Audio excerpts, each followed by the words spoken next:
instances of paranormal phenomena have been reported in this desolate place. Events that may reflect the area's tragic past.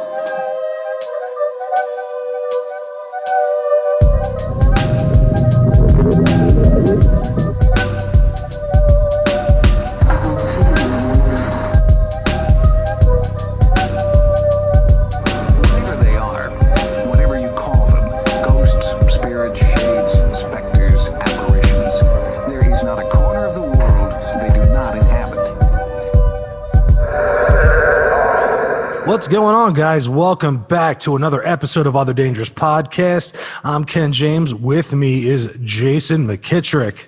Hey, folks. So we decided that we were going to add in another listener story episode just because, leading up to Halloween, we want to have a little more content for everyone. 'Tis the season, man. You got to get it in when you can. And we're still going to have the Halloween special. That'll be our next episode. But right now we're going to do another listener stories episode. In this one, we have an actual video attached to one of these stories that I've received. We'll get into it when the time comes. But first up, we got Jay. He's got one of our listener stories. What do you got for us, bud?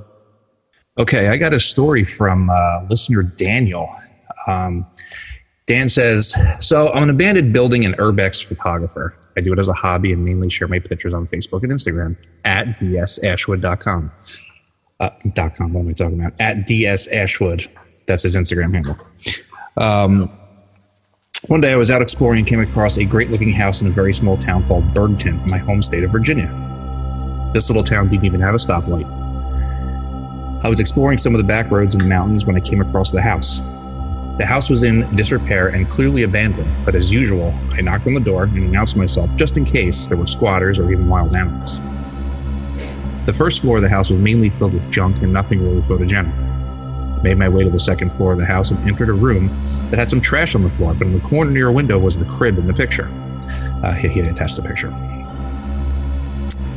Directly behind me, I took the picture, was a very old wooden ladder that led up to the attic. The cutout in the ceiling was open, but the ladder didn't seem sturdy enough to climb. I positioned my tripod and adjusted the settings on my camera. As soon as I took the picture that I sent with this email, I heard what sounded like footsteps above me in the attic. I paused and said, "Hello?" I didn't hear anything else. I adjusted my camera and was about to snap another picture when I heard the sound again. It sounded like someone running right above my head. The footsteps didn't sound heavy enough to be an adult, but possibly a child. This really made the hair on the back of my neck stand up because in front of me was an empty, abandoned crib.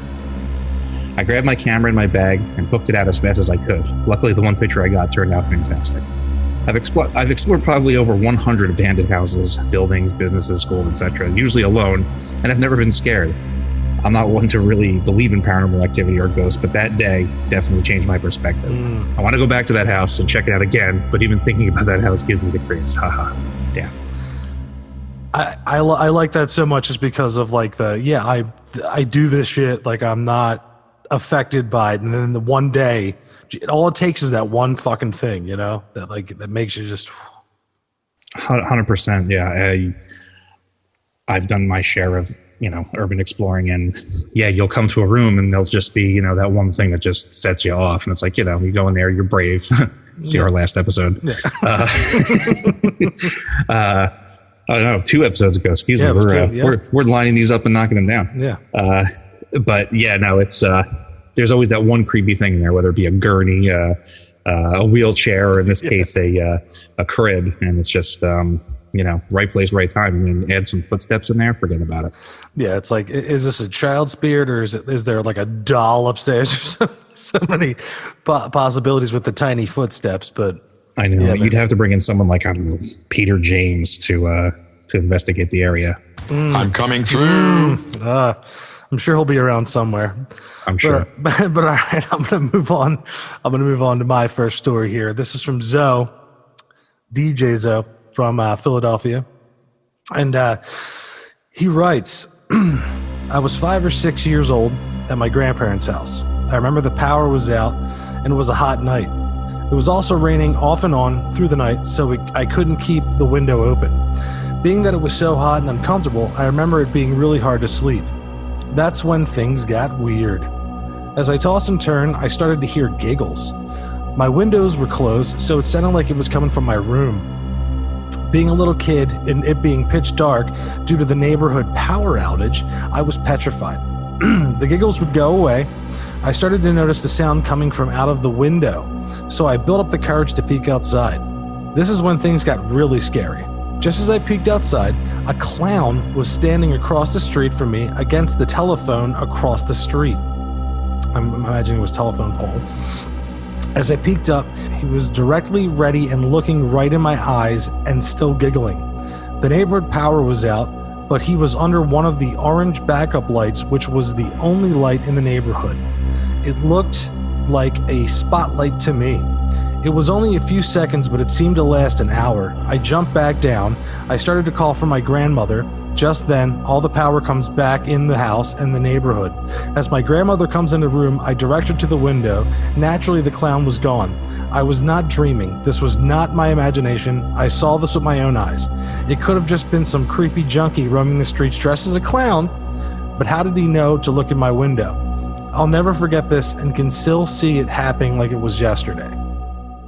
So, yeah. Well, I don't doubt it. I mean, I wonder if this was during that, clown epidemic they were calling it. Well, no, this happened when he was, 5 or 6, and, he's, like... Well, you're like, what, 12? So how old are your friends? I don't know. 30s, brah. Brah.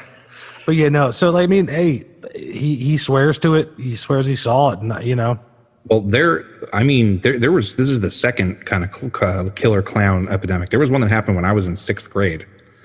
So I guess he may have been whenever he was that age, and it was happening back then. And it's, this happens, it's not the first time it's happened is what I'm saying. And it's like, the thing about clowns is it a ghost clown? Number one. Is it a junkie clown?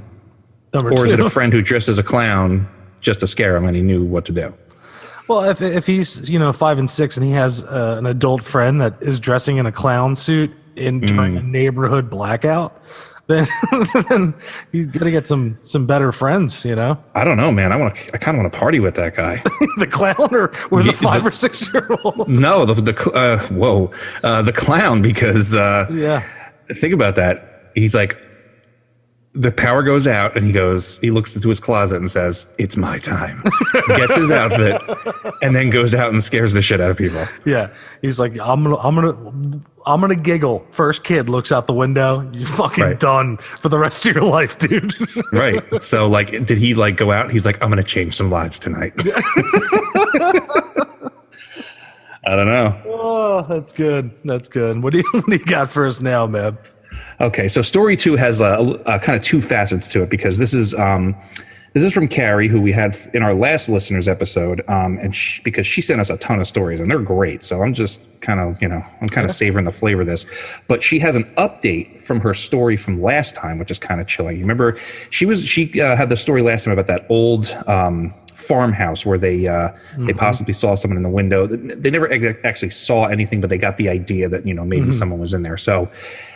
She messaged me today, actually, which is actually kind of cool, coincidentally. And she was told me that she was talking to her mom about it. And her mom told me that there was a suicide there. And then she had that her mother had overheard at some point that her friend's grandmother cleaned up the brains from the suicide. You hate to hear it. Yeah. You hate to hear it. I mean, I was like, wow. So thanks for the update on that, Carrie. Makes it even more crazy, creepy, right? Yeah. Yeah. For brains. Yeah. So for Carrie's, the second story that I pulled from Carrie's list of submissions takes place at the Myrtle's Plantation. Oh, nice. Yeah. Needs no introduction. I'm not going to waste any time. So Carrie says, a friend and I stayed at the Myrtle's Plantation in the Woodford Suite. The suite has access to the main staircase. During our overnight stay, we had brought a ball from the Dollar Store General across the street to play with the spirit children that are said to inhabit the house. This is something many people suggest doing. The ball would go in strange, abrupt turns and sometimes feel like it was being pulled away from you. We actually had brought several balls.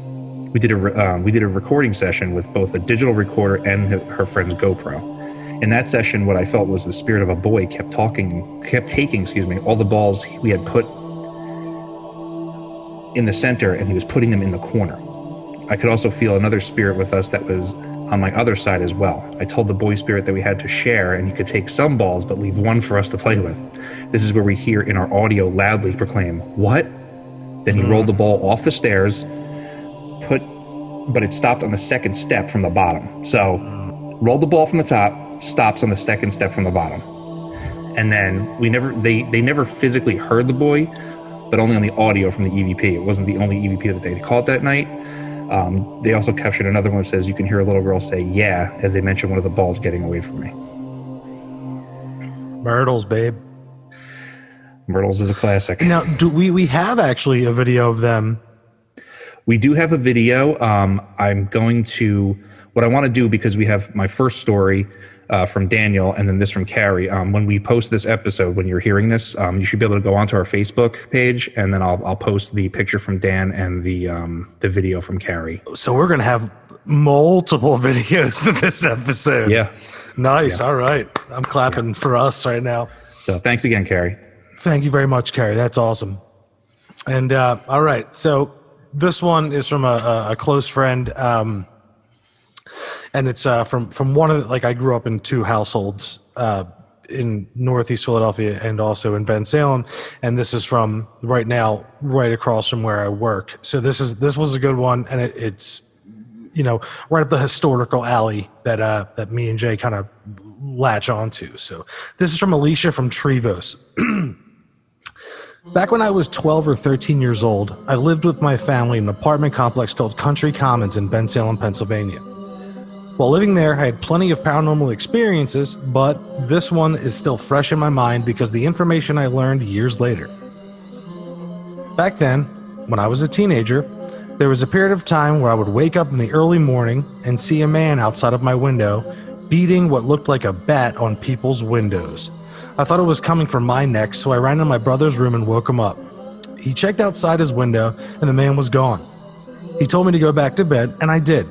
But then I would see the man again another night, run into my brother's room, and would check and he would send me back to bed. One week I woke him up so many times, he told me to never come in his room and wake him up again. So I didn't. But I could still see this man every once in a while. He had a funny hat, blue thick shirt, and pants on. Eventually we moved out and I put it behind me. That is, until recently. I was reading a BuzzFeed article about strange jobs that used to exist, and I learned about what a knocker-upper is. A person used to be tasked with a job of going out in the early morning and knocking on people's window and waking them up before the times of alarm clocks and electricity. And just then it clicked. I haven't seen anything like this since, but I'm glad I got a little closure on what I saw and a little clarity on what it was all those years ago. Now, she is adamant, this is, and God, like, she would see it across, like it was like across her way out her window. Mm-hmm. And she could only describe it as a bat because she's, 12, 13. She's seeing, what are they fucking hitting him with? She's seeing this guy, she's running into her brother's room. Right. And then all these years later, it just like,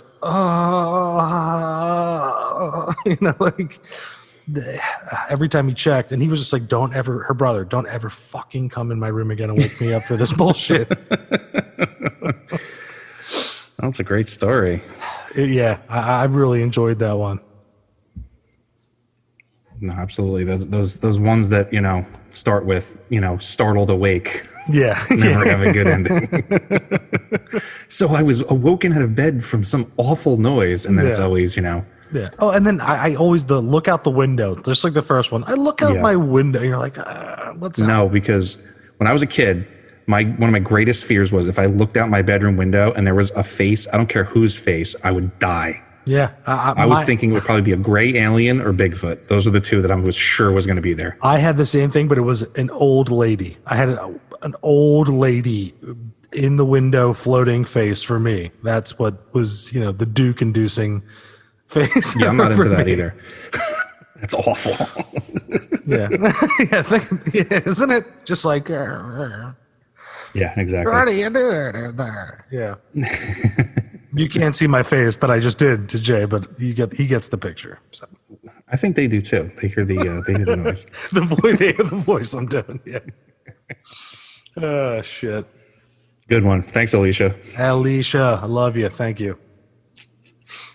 And Rob, we know you got one coming soon. Yeah, you motherfucker. He actually does. And he I started know to it. go into it, Navy based stuff. And but he's a staunch, but he's coming Rob, around. let me tell you. Listening to us, he's coming around, bro. Okay, Rob, because I know you're listening to this. I know a lot of other people who've been out to sea and other Navy men who have paranormal stories. So you'll be in good company, man. Let's hear it. Yeah. He started to break, and Alicia was like, and you never told me. And he was just like, well, let's tell yours. Okay. Your turn, bro. Okay. So this is a weird, somewhat coincidental story. This one is from a guy, John. I don't know him, and he's from my hometown here in Toms River. So he's obviously listening, and he put up the story, which is somewhat of our hometown legend. We have a ghost in Toms River. He's known as the ghost of Exit 82. So I love the road ghosts. I love it. Yeah, no. So I'll read his story, and then I'll give you a little background because I'm very familiar with the legend. Sweet. So John says, we all work as paramedics in Ocean County, and we see a lot of fatal accidents. About 5 years ago, on a rainy night along the spot on the Garden State Parkway, where it is also US 9, there's this weird section. There was a guy whose car broke down on the curve. He pulled off to the side and began to walk along the shoulder when a driver hit him, throwing him into the woods and killing him. When the paramedics got there, they knew someone had been hit, but due to the darkness and rain, they could not find him. They finally did and tried to revive him, but it was too late. Several weeks later, the same medic crew was coming back from Kimball Medical Center in Lakewood, which is about a half hour away, heading towards Toms River when they saw someone on the side of the road wave them down. By the time they were able to pull over and back up to the spot where the man was gone. But they noticed it was in the same spot where the man was hit only a few weeks before. They just blew off the event until another crew reported a similar event in the same area. To date, about 3 teams have seen this. So he's linking this with a recent death, but this ghost has been viewed apparently since the 50s when the Garden State Parkway first opened. I have a quote pulled from one of my favorite publications, Weird New Jersey. Ever since the completion of the parkway in 1955, people have reported seeing a person trying to cross the road waving his arms. This phantom appears only at night and only around an 8th-mile stretch in the vicinity of Toms River. So it's weird. He's described as being very tall with a long top coat that's belted at the waist. So very like old style, like, you know what I mean? That's not contemporary. And he waves his arms in this weird, that people kind of describe as like a football cheer. So they're saying where his arms like bend at the elbow. So it's almost looked like he's waving down a car, but it could also be some people have also described it as like waving like no, or like, stay away. Like, yeah. Okay. But it's been viewed like by defense. Yeah. Okay. Yeah. That's exactly. That's how it's described. Yeah. So, well, the thing is, the guy putting that into like modern texts have attributed to a recent accident. How do we know that accident wasn't caused by this? You never know. And then there's there's synchronicities. Oh. And dude, honestly, there's been so many moments recently when I've been like listening to different podcasts and going over things and being like fucking bullshit. And then I got to check myself because what happened recently, but we'll get into it. But I'm like, all right, back up again there, kid. And think about this. But that's a good one, man. So my favorite part about this, because I get the submission from this guy, so I look into a little bit. Coincidentally, as I'm researching for this, and this is from a newspaper clipping from 1956. According to the legend, the ghost only appears on Saturday nights at midnight when the moon is full. What is this Saturday? You motherfucker! A full moon, and it's Halloween. Yeah, Halloween. I need to go out there. It's only 3 miles from where I'm sitting right now. If you don't, I will. If you don't, I won't be mad at you. But if you can do it and see if you can, I will then. That'd be sweet. We could post it. I mean, but they don't like midnight. Can I do it the night before? Or does it have to be that night? Because if it's midnight, it's not. Well, that's the problem with lore and legend. They don't hammer down the details. Yeah, and it's also daylight savings time on Halloween. Fuck, you're right. So it's like, So do we get do we get a ghost hour? Is there an hour that doesn't count and we just get to see ghosts for a full hour? It should be that way. I would prefer that be the way it works, but Okay. Who's to say, man? Who's to say?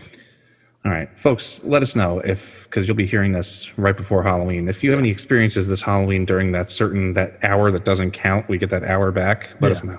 Yeah, let us know if there's a specific hour where ghosts can run rampant because of the daylight savings time.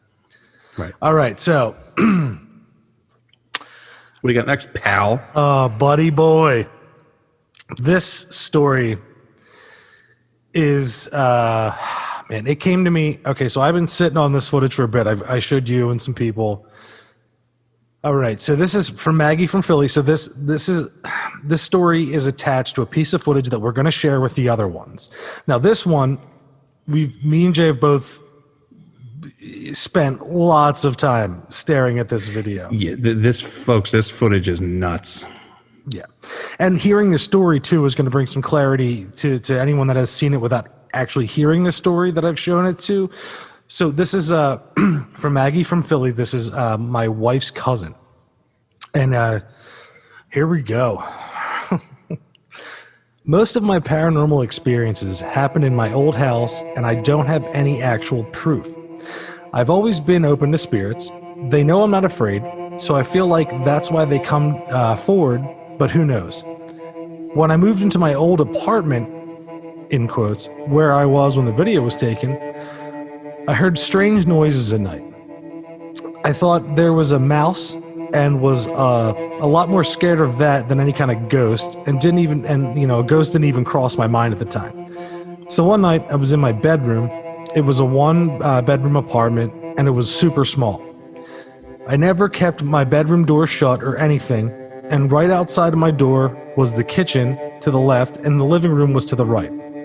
All of a sudden, a loud boom comes, and it's out of the kitchen. I'm talking, it sounded like my entire drain board of dishes was knocked on the floor. I ran over and shut my door and called my mom, panicking. After 45 minutes, she made me go out and check what happened. I went out and absolutely nothing was there. Nothing was out of place. To this day, I still don't know what that noise was. I thought to myself, okay, I'm catching this mouse on video so that I don't lose my mind thinking I'm crazy. Also, I was starting to get nervous. It was a bigger creature. I was starting to get nervous that it was a bigger creature than a mouse and for the amount of noise it would make. So I ordered a camera on Amazon. Very shortly after, late at night, after I was already in bed, the TV turned on by itself and as loud as it could be, which is not how I turned it off. So she, didn't have it fucking max blast, when she Right, she didn't turn it off, full volume. She turned it off at a low volume, like most normal people. Yeah, like a human would. It went off so loud, I popped up and ran out of there into the dark, and I turned it off. Nothing there. Again, I called my mom, and very shortly after, I called my mom and made her sit on the phone with me for an hour because I could not understand how a little mouse was now turning the TV on. Once the camera came, I set it up and I checked it regularly. About a week after having it, I caught some huge orbs flying around, but no mouse. I thought it was really weird, but thought, okay, maybe it's just some dust or something that kept getting bigger and more clear every day. So I checked, and it flying around, and it was in different directions. One morning, when I woke up, I checked it. I found the video that I sent you guys. It definitely looked like a man or part of a man in my living room. It's hard to believe myself, but there is literally no explanation. It was the middle of the night, possibly early morning. I was home alone sleeping with 2 locks on my door and the windows shut and locked. So the doors are locked, the windows are locked, and I believe she had different locks than the landlord had. Most people I show to say someone had to have broken into my apartment and I didn't realize, but that's 1000% impossible. I was there. I wake up at any sound, period. I'm a very light sleeper. Where he was standing, no normal human could have stood. They couldn't have stood there and went into the direction that the ghost went. My sister was keeping a bunch of her stuff there, and it was bags in the corner and up against the wall. there wouldn't have been nowhere for it to go. That camera only recorded short clips and was motion activated.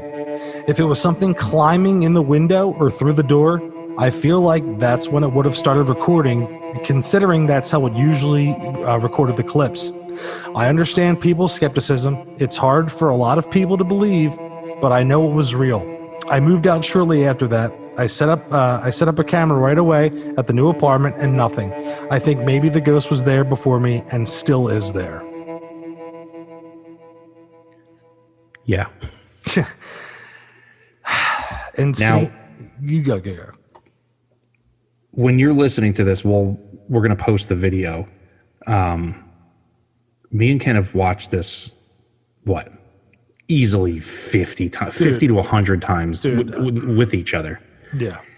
And when you look at it, when I first looked at it, I said, oh, somebody came into the apartment, saw that there was a camera and backed out. But then you look at it again and then you hear the surrounding story. There's no way this could have happened. This was in the middle of the night. He would have been able to get in the door. Once you rule those out. And the thing is too, like I'm going to speak as a character witness here. Mm-hmm. I know illicitly, what was going on at that time. I know for a fact she was locking everything. I know for a fact she was doing all this. Yeah. And it got sent to me because, without filing a police report or all this other stuff, it was like, okay, the family knows Ken does this. This is what Ken does. Send it to Ken. So it was sent to me, and then we looked, and Jesus, man. Yeah, and now there is some oddity to the movement, and there are some artifacts to the way that it moves in the image. And I know that can happen when you're using night vision and they're only, whatever the frame rate is for that camera, the way that it is recording, that can be affected. But then you look at it and all these other factors outside of it, that nobody could be in there. Nobody could, no one was in there. She would have heard something, all that kind of stuff.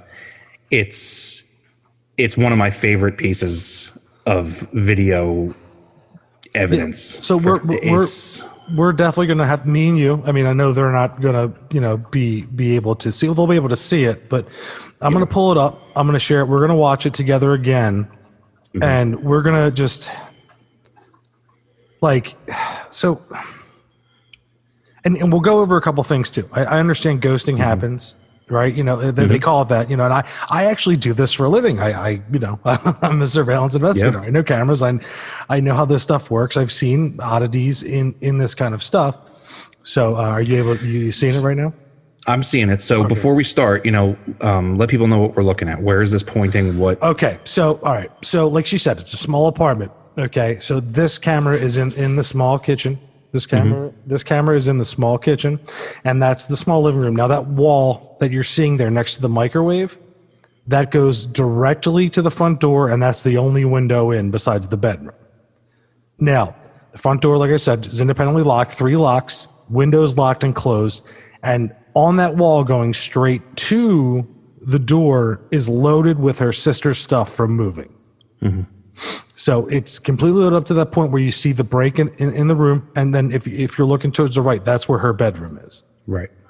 So, and a part of that kind of freaks me out when you actually watch it. So, and also this clip, just so everyone knows. So the first clip that you see is all that was captured from the motion. Now, and then just one last, is there a timestamp on this? Do we know what time? No, but I'll ask her and I'll try to get it. This was just literally what was sent to her phone. And then what I did was I took the clip, put it in iMovie. I zoomed in. So first you're seeing the actual clip. Then you see zoom in, slow down, zoom in even slower, then zoom in even slower. And that was all me. That wasn't, so you just see this quick clip, and then I am the one who did this so you could see it. So let's watch it here. Oof. Mm-hmm.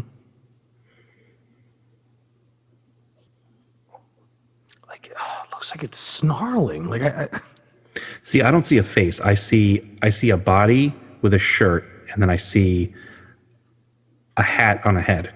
Yeah, that's what people said too, like the hat on the head thing. And but looks like it's looking down, and it's like then there's like it's like a baseball cap, And then the second one, he's looking down when he comes in the second time. Yeah. It comes in the second time. Yeah. Well, yeah. I've heard that. I have people that see it. I just like, I don't know. But even like here, let me just run here. Like when it comes back that second time, like I don't think ghosting where we're like the arm is here coming through. Like, how are you seeing all of everything behind it? You know what I mean? Yeah, it's a strange image because it almost looks like if I didn't, throw out all the factors that she told us, if this was just I was looking at the image, I didn't know anything about the outside story, that there's no way somebody could have come in. It looks like somehow that the front door that's behind this wall, the camera is almost getting like a reflection of somebody trying to come in the front door and then backing out. Like that's what it looks like to me. But how is that possible? Do you know what I'm saying? Yeah, I know exactly what you're saying. And that was the thing. Like even when I watched it, I was like, I told my wife to tell her, I was like, yo, tell her to file a police report. Yeah. It was like, I don't. And she's like, no, it was locked. Everything was locked. I locked it up, 3 locks, window, door. I locked it up and yeah, 100%. It's very strange. And then, the skeptic in me, looks at it and says, there's got to be, because that's just where I go. It's like, there's got to be like, did somebody steal the keys from the maintenance man? And like he was going around to these places and then trying to get in, and he saw that there was a camera. I was like, oh, and then but then at the same time, you tell me those factors, like she would have heard this, she was hearing mouse noises and was waking up, and she was already on edge at the same time. So she was already kind of like listening for this stuff. And why would it come back that the person come back a second time? And like, I'm not seeing a hat on this second pass through. Like when it comes back in, I don't know. Play at full speed from the beginning. Yeah. Hold on. All right. Hold on. Yeah, I see the hat. He's kind of like looking down and like looks like he leaned on the edge of the couch. And then let's move the cursor here and look at where the hand would be on the couch though too. So like, okay, the edge of the couch there. Yep. Mm-hmm. Like he looked up. I saw a camera, and then the second one is. It's so strange. Yeah, well, that second pass into like, I get the hat up thing. No, hat down. He's looking down. Yeah, well, I'm saying, but then it goes up because like you see it go boop like that, Yep. So you see that, and then it's like, oh, there's a camera there, but if the door opened or the window opened, it would have started recording prior to that. And then here, this. What is this? That looks like it because of the strange quality of the camera. To me, it looks like the hat is on top of the person. It looks like this is what it looks here, Paul. Okay, that to me looks like a person with a hat on backwards, and then his face is covered, and then he has a shirt on. So what about the arm section that like is see through, and you're seeing everything behind it? Yeah, like I said, that's I don't know. Like it looks like some kind of composite image, not meaning that somebody messed with it, but it's like these night vision cameras. Yeah, they're not. I don't know what kind she used. I don't know what it is. I don't. And once again, I also don't know the frame rate. How many frames per second were being shot here? Yeah, I don't know. I don't know what to tell you. All I know is it's pretty fucking scary. It is, but it'd be interesting to know for further investigation on this. Yeah, I'll see if I can. What kind of camera it was and what frame rate was being left here. Is this one of these ones that only takes a picture, every other second? Is it one that does record all the way once movement is detected? Yeah. So I mean, I'll try to find out what I can about the frame rate and everything. I just right. That's I mean, we're coming at it, we're looking at it, we're analyzing it. I'm not an expert. That's just what I look at. I mean, I have night vision cameras on my house, and there are weird things that do happen. Like if a person walks by one of the cameras when it's night vision, there's trails behind them. Also, there's somewhat of a transparency to them too. And I'm not saying that that's the case here, but when I see that, it just, I ask those questions. That's all. Yeah.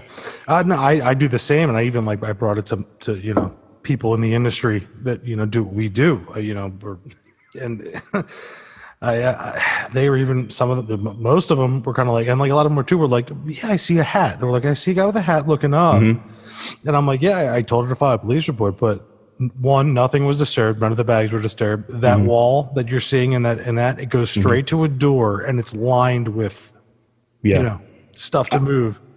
Now, this was obviously it was in an apartment. Was this in like a complex? This is a building that has, apartments upstairs. It's actually it's like a one floor kind of thing. I have actually seen it. It's around my in-laws, and it's just like basically like room, and like the other side of it's like room. Gotcha. So it's like next to like a kind of like a little strip mall in this area, and it's and like I said, I believe she had independent locks, opposed to just the landlord having them. Right. So someone would have to have all those keys and everything, and the transparency and point to that really is unsettling a little bit. Yeah. As far as I'm concerned, I mean. I'm pointing out what. Yeah. When I look at it, what my skeptical points at, my the skeptic side of me points at that those things need to be looked into, and maybe there's something. But then my other side looks at it and says that's really fucking creepy because it's it looks like this. The movement is very strange. Yeah, the second time it comes in and you see the arm kind of cross the body in a way, like what, like what is that? It looks like he was coming in the door and trying to just come in quick and then went back. You know what I mean? Like someone who's trying to get in a door. The thing is, the door is like when you see the window in the background, the door is back. Yeah, back where the window is. Right. So it's like he would have to tramps over all this stuff here.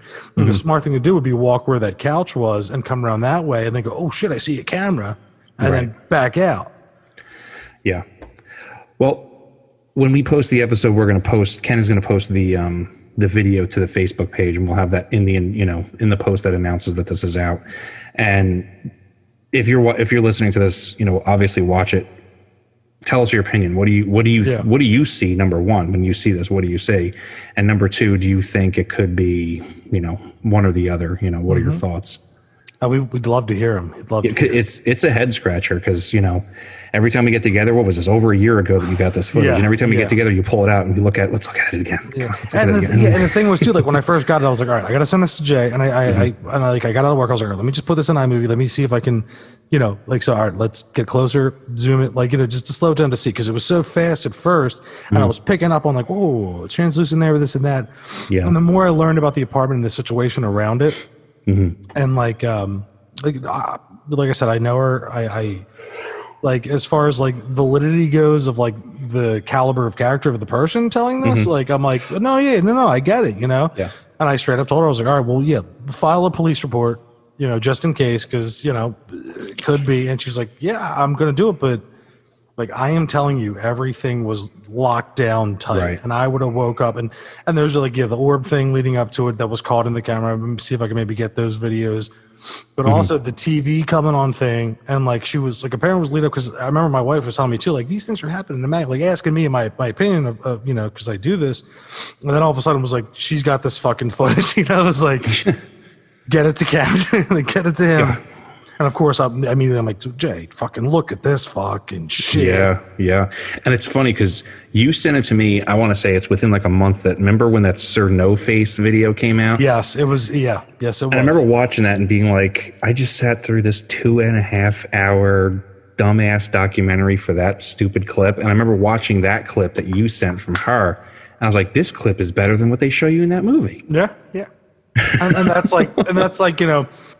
oh, I'm this world-renowned, credible, ghost hunter, and I have this, and here's my proof, And we're not attacking it like that. We're attacking it we have this fucking footage. It was given to us, and it's there are some unanswered questions here. Yeah. And I just... Well, I would be interested to get more information on it, and I wouldn't be opposed to, speaking to her. I wonder if she'd be interested in speaking to us. I think she will. I talked to her, and the cutting out the last name thing and everything. And Yeah. I'll talk to her again, see if she wants to come on. That was actually the original plan, but I figured at this point we're doing another one of these stories or episodes. No, this is a good primer. I think folks can, who are listening can check out the video, throw their 2 cents in, and then, we'll further investigate and then, get some more. Because to me and obviously to Ken, we think this piece of footage has merit. And that's all we can say is merit. That's all we can say. Yeah. And so before we get to our closing statements, I do want to address something that has happened to me recently. And I called Jay like an hour and a half after it happened. So, all right. So for early September, the whole month of October, I've been helping a friend out with his podcast, The Hardest Podcast. I did an interview back in January. It was released, I think September of this year. And me and him gotten really close, and we worked on music together. And on the episode, I was like, "Oh, come on and tell ghost stories for your Halloween episode." And we're like, "Deal." So it turned into a bunch of things. We're working on music. We're, spitballing ideas. We're like, "Oh, let's do this fake seance. Let's do this. We'll do like these funny things." And it eventually, okay, 4 episodes. So the first one, we do this, fake seance. I'm this character. It's funny. It's a funny episode. Second episode, I go and I even tell one of your ghost stories, Jay. And I talk about my life and his girlfriend, Harley, who's a friend of mine as well. And she's from another podcast called Wasting Space. And she tells a story, and then I go into my childhood stuff and everything. And then third episode was supposed to be him having prior artists on, because that's what his podcast focuses on, is artists telling their paranormal. Well, his podcast is focused on artists telling their process of, how they create, what they do, and they talk about art and the process of it. So almost everyone kind of backs out because it's a busy month and this and that. So me and him are spitballing, and he's like, "Well, I have these 2 friends. They're mediums, and if you're a listener, as you know, me and Jay, we just, especially a TV medium, we don't. Any specific TV mediums that investigate? Well, I'm not going to disparage the name of Ghost Man himself, Peter James. I'm coming through. Right. But I mean, there's a lot of other, just mediums that we just, look. If anyone tries to put a finger on something and say, this is this is that, this is definite, then you throw it out the window. But so, all right, so it's Jimmy and Allie, and they're of, they actually have a podcast now too called the Para Unusual Podcast. So the whole thing was we were just going to sit down and talk. But that was that's what the episode came to, because everything kind of broke down with having these artists on telling their paranormal stories that were already on. And I'm in high spirits all the time. I'm laughing. I'm making jokes. I'm drinking a fucking twisted tea light, yeah, shake your head no. That's what I was doing.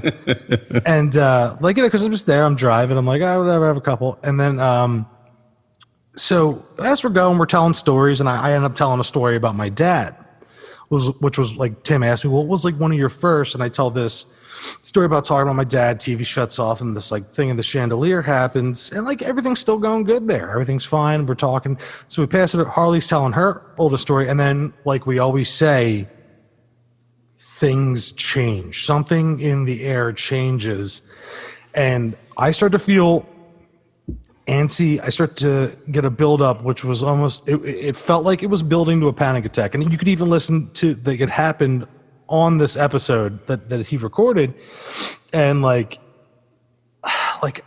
and they're even saying there's no definitive answers. We're not pretending that we know everything. They lay it out. They weren't forcing anything. You know what I mean? And so all of a sudden it gets heavy for me. I start feeling I'm not gonna say pass out, but something's happening. It feels like a panic attack I might have had before. And it builds and builds, and then all of a sudden in my head, and it's not me saying, I just hear, "Dad, are you here?" Like that. It was in my head, wasn't me saying it. It was just, "Dad, are you here?" And then it gets super heavy. The color leaves my face, and I kind of lose. I'm I can't focus, and then I look over at Allie, and she's doing this pull down, like it's getting heavy in here. and I'm doing my best to like crack in with jokes in the episode, but like I'm obviously affected.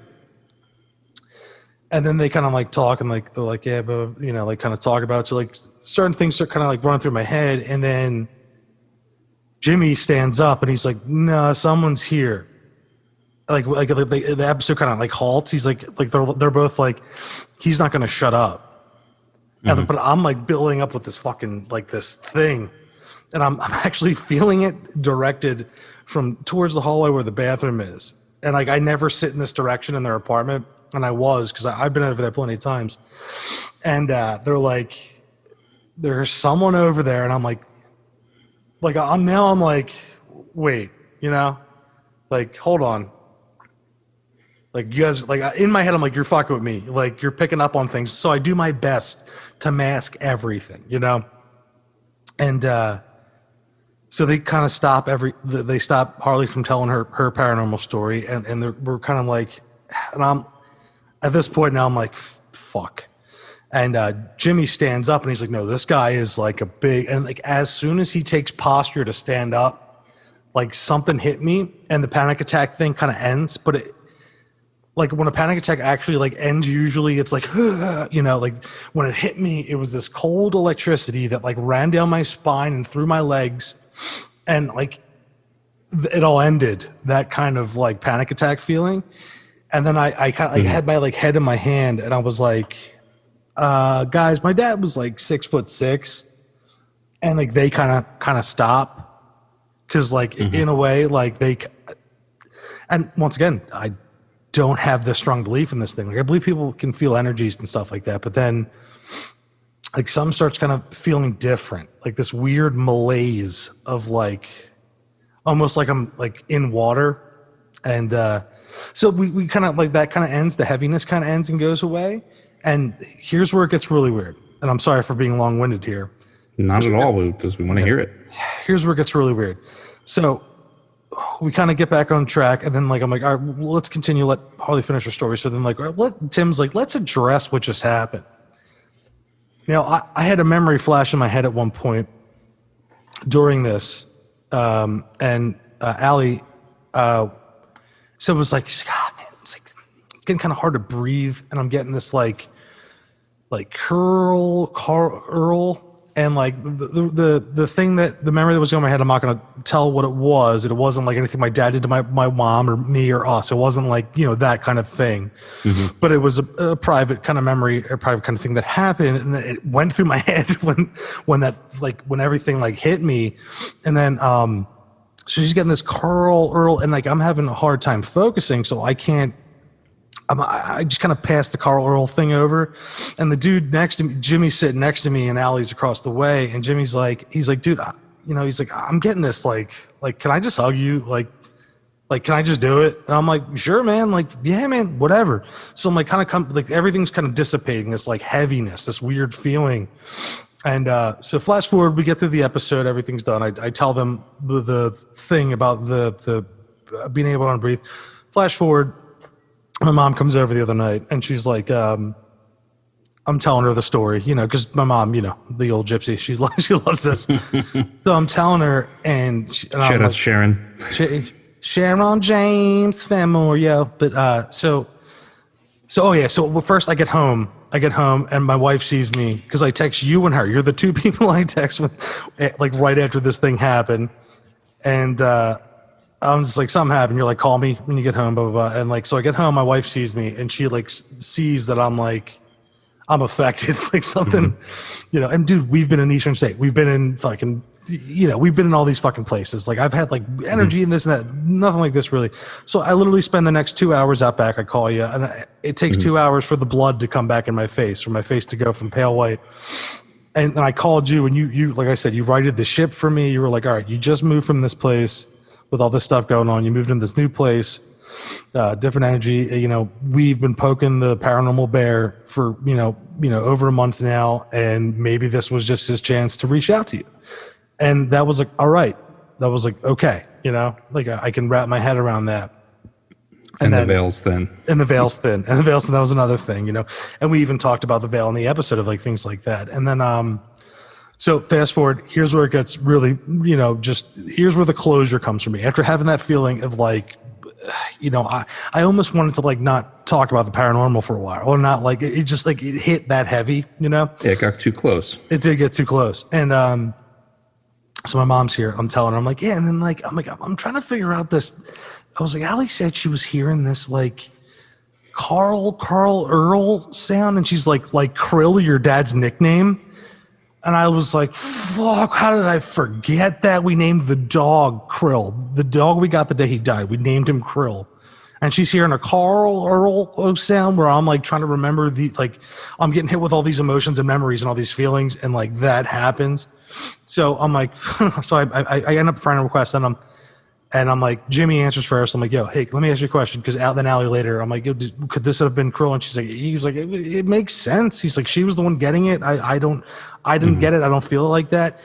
So then I'm like, all right, cool. Like, I'm like, we start talking. And then the last thing, just, I wanted a little closure. I ended up finding a picture of my dad and I was like, hey man. Cause like at this point, like I believed them. Cause like I felt it, you know what I mean? Like it wasn't just like I was in the midst of it.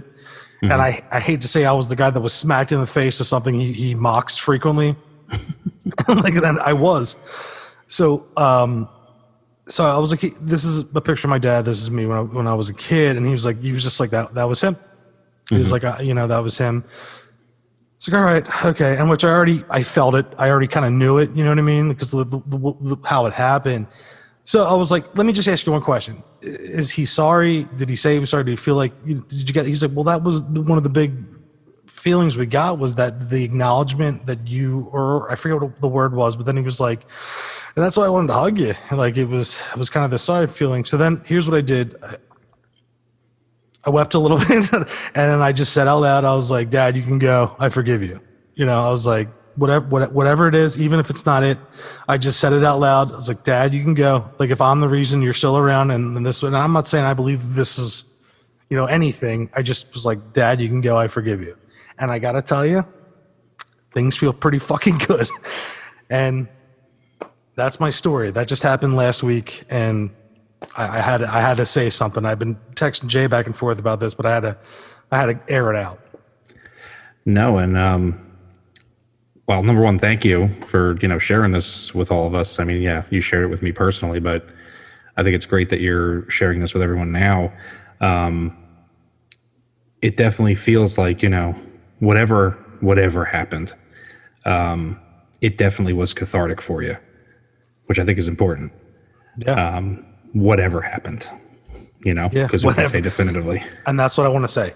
Whatever it was, something happened. I don't know what it was, but at the end of it, like I feel better. It's weird, I mean, yeah. I mean, you can take it from the full-on, paranormal explanation of, we've been, like I said, poking this paranormal bear for a little while, and he took it as, this was his chance to come through and, try to, right some kind of wrong, and maybe that's what happened, and then something was just released, and and it sounds like maybe that is what happened, and for all intents and purposes, I guess that is what happened.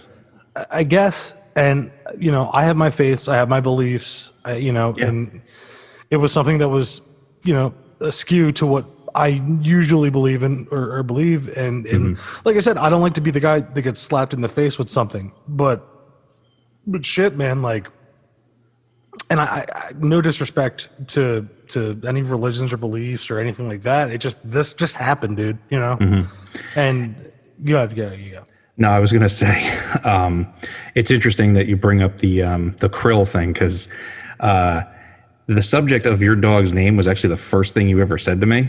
The first time I came over your house, when I was friends with I met your brother Chris first, and I came over your house, and you got, your mom has the dogs or whatever. And, I'm like, oh, what's this one's name? What's, Rizzo. And then there was, Krill. And then I was like, Krill. I was like, that's an interesting name.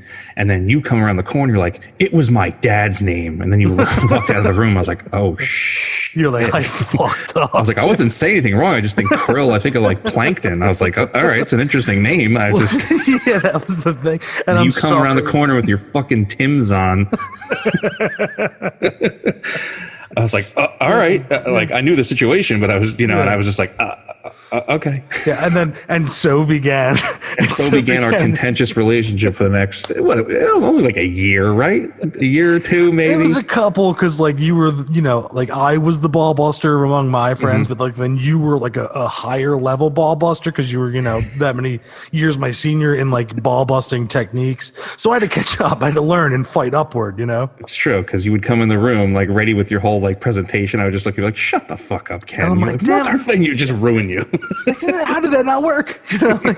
Man, this guy's just hitting me with fuck yous, and I'm over here, I'm planning attacks. I'm Macaulay Culkin in it from fucking. Yep, you're there like flipping through your notepad looking for another like counterattack.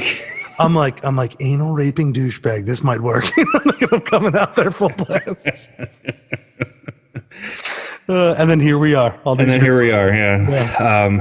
That's great, man. I mean, it's dude, I did the whole thing honestly, like just weirdly enough, like I was leaving the house and Brittany's like, "Don't be mean," don't be mean. And I'm like, I'm not gonna be mean. I just, I'm gonna be mean. And then like just a gut punch. And like, now, has anything like that ever happened to you before? Like anything like that?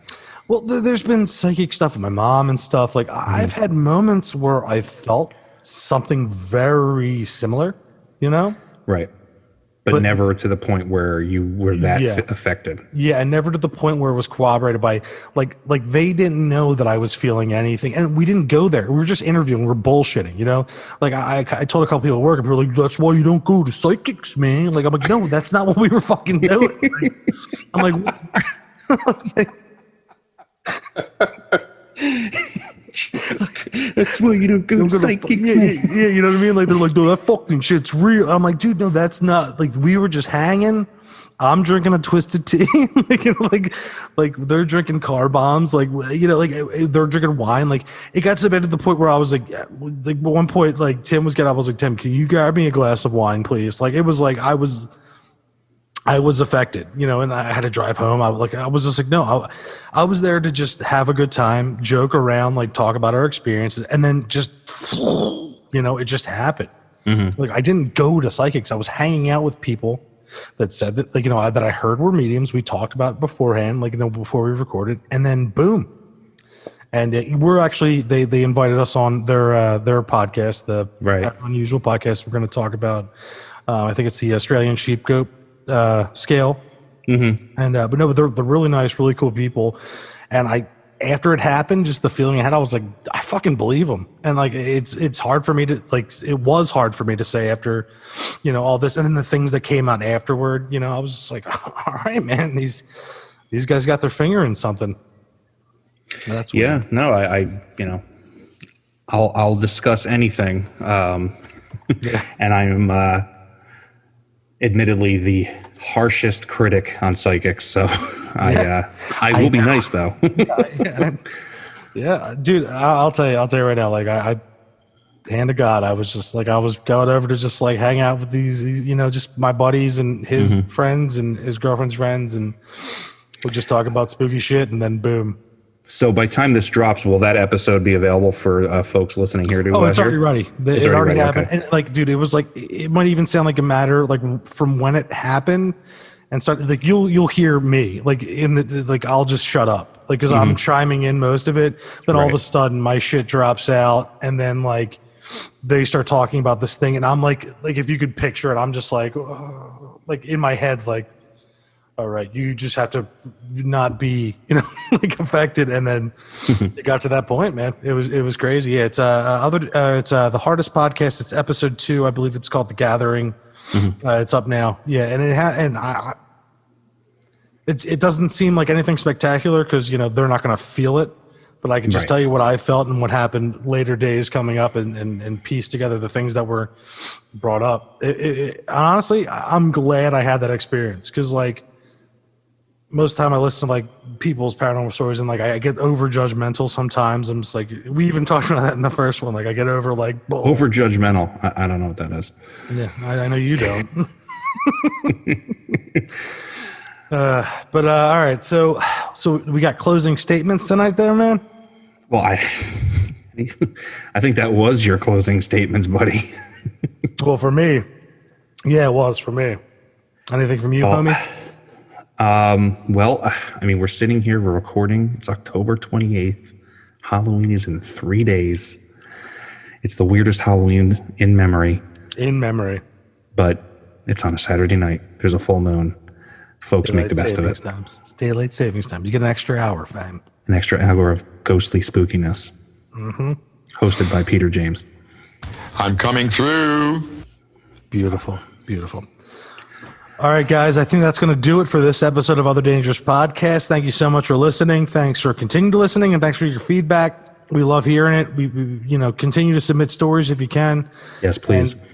And we'll continue to bring you the spooky goods. But for Other Dangerous Podcast, I'm Ken. And I'm Jay. And as always, have a spooky evening. Spooky. Thank you for listening to Other Dangers Podcasts. Have you had a run-in with the Other Dangers? You can reach us at otherdangerouspodcast@gmail.com. And if you want to have a short discussion about the Other Dangers, you can find us on Facebook and on Instagram at Other Dangers Podcast. We are now streaming on iTunes Podcasts, Amazon, Google, and many other streaming services. We are also available on YouTube. And please, after listening, don't forget to like, share, and subscribe so we can continue to bring you the Other Dangers.